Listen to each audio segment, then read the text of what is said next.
안녕하세요. 반갑습니다. 이재진의 주식전략실입니다. 오늘 주식전략실에서 준비한 주제는 한국 증시 진짜 위기 이때 옵니다라는 주제로 오늘의 영상을 준비했습니다. 지금 현재 나오고 있는 증시의 조정은 저는 단기 조정일 가능성이 매우 높다고 보고 있고요. 특별한 문제는 아닐 가능성이 높습니다. 그런데 이런 위기들이 쌓여가다가 결국 터지는 시기가 보입니다. 바로 내년도 2월 달에서 3월 달 증시 하방에 대한 가능성이 특히나 한국 증시에 굉장히 커질 것으로 보이는데요. 왜 하필 한국 증시가 위험해 보이는지, 그리고 왜 하필 2월 달, 3월 달 부근인지 여러분께 자세한 이야기 하나씩 설명드릴 테니까요. 영상 시청하시면서 여러분들이 투자 판단에 도움을 받아가시면 좋을 것 같습니다. 자, 그럼 본격적으로 이야기 좀 해보겠습니다. 자, 우선 저는 2026년도 2월에서 3월달 이때쯤부터 우리가 가장 큰 위기가 발생할 수 있다라고 현재 보고 있습니다.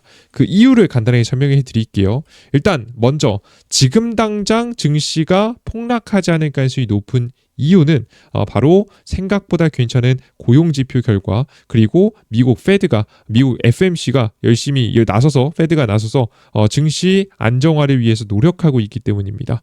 최근 들어서 FMC에서 발표했던 내용들을 보시면 전체적으로 금리를 인하하는 분위기가 굉장히 많이 나왔고요. 추가적으로 고용지표만 특별하게 고용지표 물가지표만 특별하게 문제 없으면 당장에는 계속해서 금리 인하에 대한 기대감을 키워줄 거라는 이야기를 했습니다.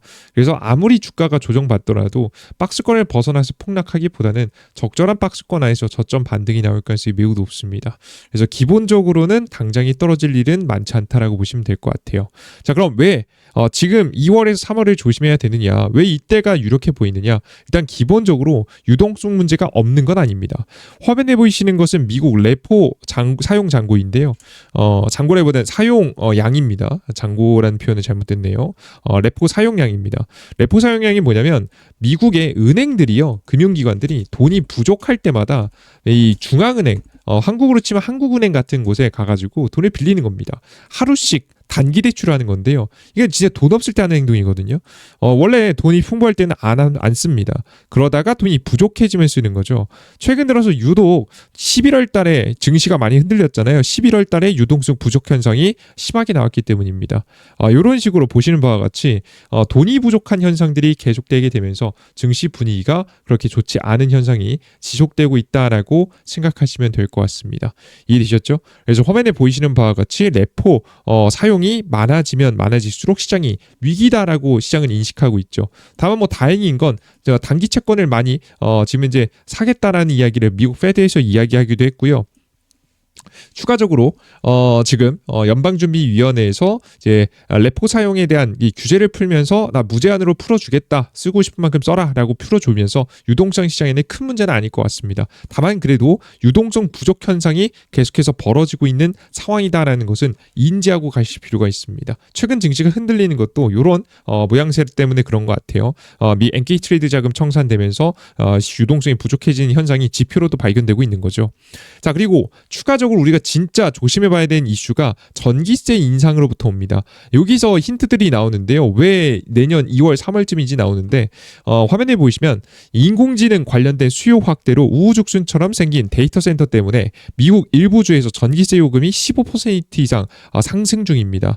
미국 연간 전체 전기 인상률은 5.1%에 불과한데 전체적으로 데이터 센터 주변에 있는 곳에 15% 이상 오른 거죠.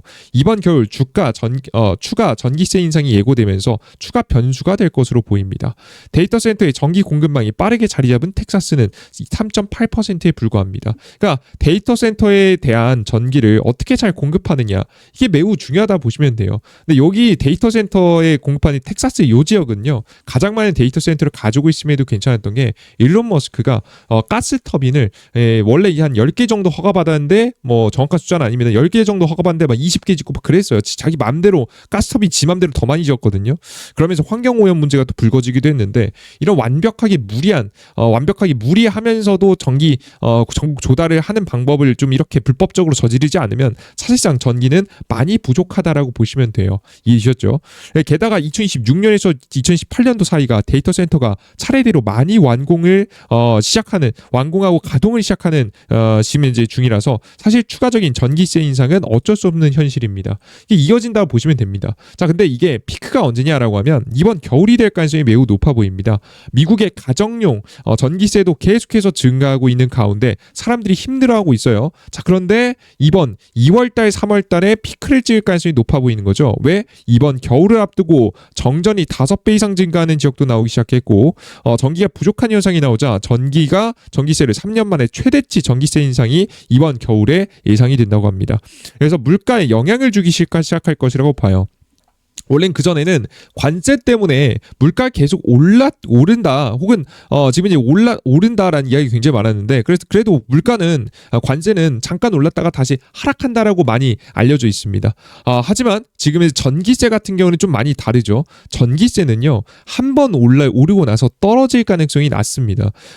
실제 이제 이번에 그 전기세 인상이 정말 이제 위험해 보이는 게 뭐냐면 지금 이번 겨울철에 전기세 인상되면 그 인상된 전기세를 가지고 본격적으로 결과가 나오는 시기가 2월달, 3월달이거든요. 이번 겨울에 쭉 11월, 12월, 1월까지 전기세 쭉 인상된 다음에 지금 이제 올라간 전기세에 대한 물가가 2월달, 3월달 지표에 반영될 가능성이 높거든요. 그러면 전체 경제 자체가 분위기가 안 좋아질 가능성이 꽤나 높다라고 생각하시면 될 것 같습니다. 미국 FMC에서 2026년도 1분기에 물가는 고점을 찍고 조정받을 가능성이 높다라고 예상하고 있는데요. 지금 현재 이렇게 전기세가 과도하게 올라가면 예상과 다른 결과가 나올 수 있습니다. 대략 한 3%대 혹은 2.9%에서 2.9%에서 3%대 PCE 기준 물가지표 기준 2% 3%대를 찍고 가라앉는다고 보고 있는데 실제 이게 예상보다 떨어지는 게 좀 늦어질 수 있다는 거죠. 예상보다 물가가 천천히 전기세 때문에 천천히 내려가면 사실상 금리 인하를 못할 수도 있습니다. 그래서 우리가 정말 금리 인하를 급속도로 기대하는 시기에 금리 인하가 안 나올 수도 있다는 거죠. 이 전기세에 대한 변수가 생각보다 크다라는 점을 여러분 인지하시면 됩니다.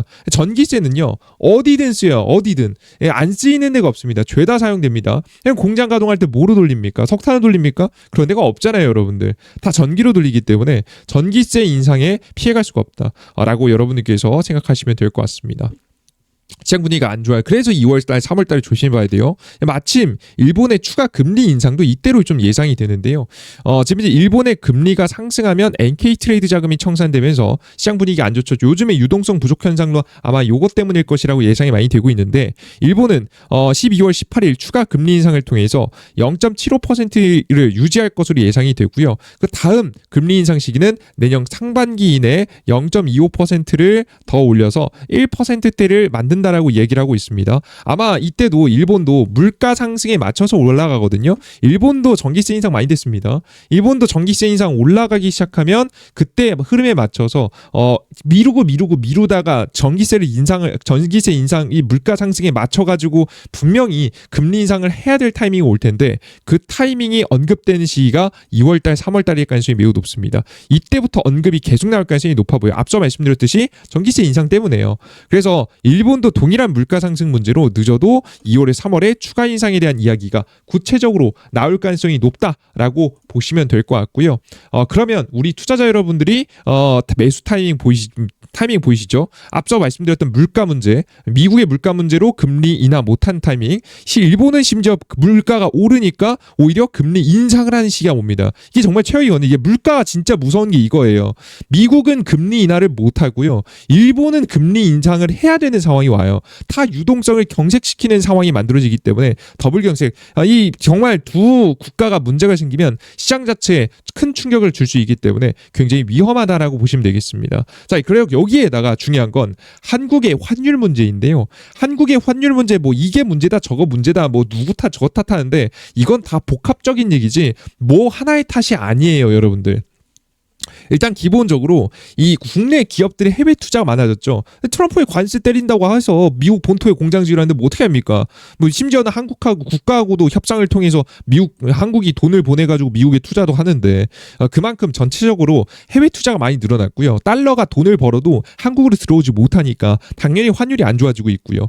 그리고 추가적으로 국내 투자자들 달러, 미국 주식 투자하는 증가 속도가 증가하고 있는데 뭐 당연한 거 아니겠습니까, 여러분들? 이거 막을 수 있습니까? 한국 증시가 정말 그러면 실적이 올라가는 만큼 실적 기반에서 올라가는 시장이 되어야 되는데 이 여러분들 한번 그 체질 자체가 변하는데 굉장히 오랜 시간이 걸립니다. 단기간에 해결되는 문제가 아니기 때문에 계속 해외 투자가 유행할 것 같고요. 그리고 민생지원금을 명분으로 해서 채권 20조 발행해서 원화의 가치가 하락했죠. 당연히 많아지면 가치가 하락한 건 당연합니다. 옛날에는 그만큼 달러를 벌어들여서 어느 정도 방어해줬는데 이게 방어도 안 들어오는데 달러가 들어오지도 않는데 원화만 많이 찍어내니까 당연히 뭐 지금 이제 환율은 올라갑니다. 앞서 말씀드렸다시피 미국과 협정으로 환율의 직접 개입도 힘든 상황이죠. 이게 관세 협상에서 이것도 같이 했었죠. 그래서 모든 상황이 단기적으로 해결될 문제가 아닙니다. 장기 채권들 계속 지켜나가고 있죠. 국내에서 추가적으로 해외 증시 투자 지속되고 있죠. 그리고 솔직히 해외 증시 투자는 뭐 영향이 얼마나 되겠습니까? 솔직히 이게 제일 클 겁니다. 미국의 투자는 대기업들의 투자 이게 굉장히 많을 겁니다. 이게 굉장히 많아서 문제가 될 가능성이 매우 높다라고 생각하시면 될 것 같아요. 이해되셨죠? 그래서 우리 투자자 여러분들께서는 보시는 바와 같이 문제점들이 계속해서 발생하면서 시장 분위기가 안 좋아질 가능성이 높다. 이제 환율이 굉장히 높은 상태를 더욱더 오랫동안 유지할 가능성이 높기 때문에 외국인 투자 자금들이 한국을 투자할 이유가 없죠. 한국 주식 사서 10% 수익 오르면 뭐합니까? 원화 가치 10% 박살나면서 이 똔똔대거든요. 의미가 없지 않습니까? 그죠? 이거 사실 한국 증시에 투자하는 것보다 그냥 다른 국가들 엔화에 투자하는 게 오히려 엔화는 일본은 금리 인상한다고 하니까 엔화 투자에서 일본 증시에 투자하는 게 낫습니다. 그래서 한국이 비교적 다른 국가들 대비해서 계속 화폐 가치가 계속해서 망가지고 있는 거예요. 안 그래도 중국 같은 경우에도 최근 부양책을 내놨거든요. 중국이 부양책을 과감하게 쓰지 않았습니다. 엔화 위안화를 많이 풀지 않겠다고 얘기했거든요. 그럼 자연스럽게 기존보다 더 많이 쓸 것 같았는데 더 많이 안 쓰고 보수적으로 돈을 쓰니까 자연스럽게 어떻게 됩니까? 지금 현재 위안화의 가치가 상승하죠. 그러니까 자연스럽게 양 국가에 있는 강대국 일본하고 중국이 돈을 지금 현재 사실상 흡수하는 정책, 오히려 더 풀지 않는 정책, 지금 그들의 화폐 가치가 올라가는 정책을 펼치고 한국만 화폐 가치가 낮아지는 흐름들이 나와서 사실상 한국이 사실상 이제 고래 싸움에 새우등이 터지고 있다라고 생각하시면 될 것 같습니다. 이게 답이 없어요. 아시아에서 가장 대표적인 지금 이제 화폐가 박살나는 국가가 현재 되고 있는 상황입니다.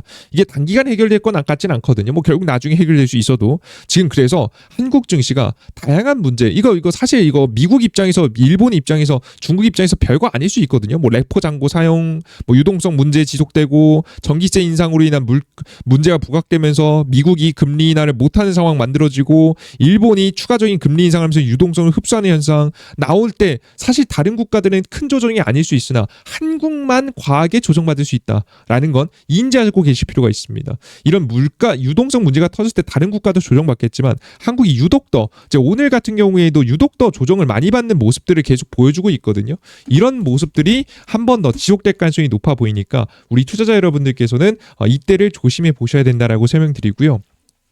당장에는 큰 문제가 될 것 같지는 않고 저는 시간이 가면 갈수록 한 내년 2, 3월 때쯤 되면 될수록 좀 더 위험해진다라고 보고 있으니까 이때 타이밍을 노려서 여러분들께서 조심해 보시는 게 가장 좋지 않을까라는 생각을 다시 한번 정리해서 말씀드려 보도록 하겠습니다. 이해되셨죠? 해당 부분 참고해 주시면 좋을 것 같고요. 그럼 차트상으로는 어떻게 될 가능성이 높은지에 대한 이야기를 간단하게 여러분들께 전달을 해드려 보도록 할게요. 자, 일단 최근 증시가 좀 급락을 했죠. 떨어지고 있는데 이 상태에서 박스권 저가 구간을 이탈할 가능성이 매우 낮습니다. 왜냐하면 연방준비위원회가 손을 쓰기도 했고 추가적으로 유동성이 더 많이 이탈하는 건 막을 가능성이 높거든요. 한국 증시가 유독 등락폭이 좀 커서 그렇지 미국 증시나 일본 증시는 그렇게 크진 않습니다. 적절한 조정이 나오다가 다시 뭐 반등이 나올 가능성이 높다고 보시면 될 것 같고요. 이러다가 문제가 생기는 건 1월달, 2월달까지는 얼추 버티다가 왜냐면 미국의 부양책도 본격적으로 시작되고 일본의 부양책도 시작되고 그래도 중국도 부족하지만 부양책 시작되거든요. 부양책 기대감에 1월 달까지 긍정적이다가 결국 물가지표가 나오기 시작하고 일본의 금리 인상에 대한 이야기가 다시 나오기 시작하는 전기세 인상에 따라서 이 반영되기 시작하는 물가지표에 반영되기 시작하는 이 공장 돌리는데 전기세도 비싸져서 물건 가격에 반영이 되기 시작하는 시기는 2월달, 3월달쯤으로 보여서 그때를 조심해 보셔야 되는 타이밍이라고 현재 보입니다. 그래서 지금 당장에는 큰 문제라고 생각되진 않으니까 여러분들께서는 당장에 너무 큰 걱정보다는 천천히 기다리시는 것이 좋지 않을까 싶어요. 이해되셨죠? 여러 부분 꼭 참고하시면 될 것 같고요. 너무 너무 여러분들께서 나는 과도한 투자를 해놨다라고 하신 분들이 현금 비중을 일부 늘리실 필요는 있지만 너무 쪼실 필요는 없다. 다시 반등이 나올 가능성이 높으니까 너무 걱정하지 마시고 당장에는 잘 기다려보시면 되는 전략이 맞다라는 설명 드리도록 하겠습니다. 아시겠죠? 여러분들께 그래서 여기까지 여러분들께 한국 증시 위기가 언제 오는지에 대해서 말씀드렸고요. 그 이유에 대해서도 말씀드렸습니다. 제가 일단 지금 현재 기점으로 해서 일정을 잡아드리긴 했는데요. 나중에 좀 변할 수 있거든요. 항상 변하는 타이밍에 대해서는 제가 시장에 대한 이야기 매번 정리해서 지금 이제 유튜브 채널을 통해서 올려드리고 있으니까요. 놓치지 마시고 확인해 보시면 좋을 것 같습니다. 아시겠죠? 좋습니다. 여기까지 시장에 대한 이야기 전부 다 전달해 드렸습니다. 좋습니다. 여기까지 간단하게 말씀드렸고요. 나는 근데 추가적으로 나는 시장에 대한 타이밍 잡는 게 좀 혼자 어렵다라고 하신 분들, 유튜브 영상 오는 거 너무 늦다라고 하시는 분들도 있을 수 있을 것 같아요. 그래서 여러분들께 매번 시황을 전달해 드리는 곳이 있습니다. 당연히 100% 무료고요. 개인정보 필요 없습니다. 핸드폰 번호, 개인정보 다 없이도 이용할 수 있는 어플리케이션이 있거든요. 이재진의 주식전략실이라고 있는데요. 화면 들어가 보시면 급등 포착 자료에서 매일매일 시황들 드리고 있습니다. 해외 증시 분위기부터 시작해서 전일자 상승 테마, 그리고 오늘의 주요 뉴스와 관련된 종목들, 그리고 시장에 대한 이야기, 도대체 언제부터 사야 되는지 제가 지금 보면 지금 선발대 정도는 지금 현재 22일 월요일부터 좀 어느 정도 사도 된다라고 좀 설명드리고 있죠. 이런 실시간으로 변하는 시장에 대한 흐름들은 제가 해당 무료 어플리케이션에서 급등 포착 자료에서 매일 아침 시황글을 통해 전달해 드리고 있으니까 여러분들께 필요하신 분들은 들어오셔서 시황글 확인해 주시면 좋을 것 같고요. 그 이외에도 매번 추천 종목들 나가고 있습니다. 항상 100% 우리 가장 좋은 종목들은 아니겠지만 적어도 확률 높은 단기 종목들도 많이 내어드리고 있고, 그리고 공직을 두 번째 글 클릭해 보시면 자료집도 있습니다. AI 주도주 자료집이라고 해서 우리 구독자분들을 위해서 선물도 내어드리고 있으니까요. 해당 자료집도 놓치지 마시고 확인해 보시면 좋을 것 같습니다. 아시겠죠? 좋습니다. 여기까지 여러분들께 이야기 말씀드렸고요. 추가적으로 나는 그 어플리케이션 어떻게 이용하는지 모른다라고 하시는 분들은 삼성 핸드폰, 구글 핸드폰에 지금 이제 이재진 검색하시면 됩니다. 구글 플레이 스토어에 아이폰 사용하시는 분들도 동일하게 이용할 수 있으니까요. 클릭해서 이용해 보시면 될 것 같고요. 어플리케이션 들어오시면 100% 무료로 이용 가능하고요. 당연히 핸드폰 번호 필요 없다라고 설명드렸고, 당연히 100% 무료라고 설명드렸죠. 걱정 마시고 이용해 보시면 좋을 것 같습니다. 자, 그리고 나는 지금 가끔가다 이제 다른 유튜브 채널 보면 핸드폰 번호 적는 칸 어디로 문자 보내세요 있잖아요. 그거 진짜 조심하세요, 여러분들. 여러분들 걱정되시는 분들이 있는데요. 그거 저희가 앞서 설명드렸던 바지 저희는 필요 없습니다. 그냥 이용하시면 돼요. 회원 가입하실 필요 없고요. 그냥 이 어플리케이션 그대로 사용하시면 특별한 문제 없이 다 100% 무료로 이용 가능하니까요. 꼭 여러분들께서 해당 확인하시고 회원 가입 없이 그냥 이용해 보시면 좋을 것 같고, 어플리케이션 받자마자 푸시 버튼 설정 정도가 있습니다. 바로 글을 올릴 때마다 보고 싶으신 분들은 이 정도 푸시 버튼 설정 정도만 해두시면 되겠습니다. 좋습니다. 여기까지 오늘의 영상 마무리해 보겠습니다. 모두 수고하셨습니다. 감사합니다.